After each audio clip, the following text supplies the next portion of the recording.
Greetings, friends. Let's talk today about the difference between being busy and being productive.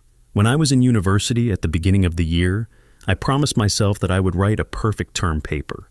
I imagined myself reading sources every day, searching for unique material, and writing one paragraph at a time.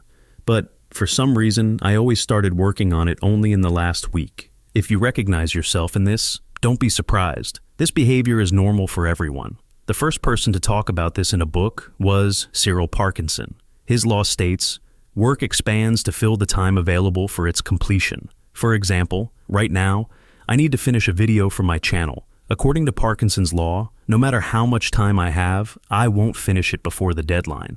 That's why I always set the minimum time necessary for work.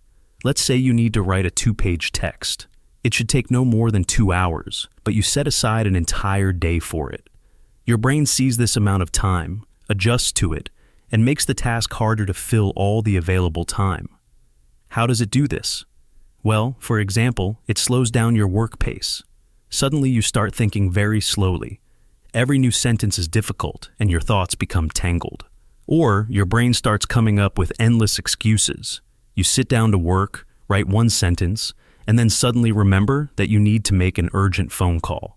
It can also simply forget the original task. In short, our brain has many tricks, but the goal is always the same, to stretch the task over all the available time. In the end, you actually spend an entire day writing a simple 2-page text, and on top of that, you feel exhausted. So, the first rule of productivity is to set the exact amount of time needed to complete a task, but no more. Stretching out work time is dangerous. We think we are making progress. It seems like we are writing the paper, we feel busy, so we don't have time for anything else, including rest. But in reality, no real work is happening, and we remain in a state of limbo, neither fully working nor fully resting. How can you apply this law in daily life? Create a weekly schedule. Write down how much time you think you'll need for each task. Then, cut it in half. When you start working, you'll realize that everything gets done much faster than before. Your brain will operate in a different mode, faster and more efficiently. Don't be surprised, it really works. Don't stretch out your work time in the hopes of making it better. It will actually reduce productivity, increase busyness, and deprive you of proper rest. The truth is, you are capable of achieving 100 times more.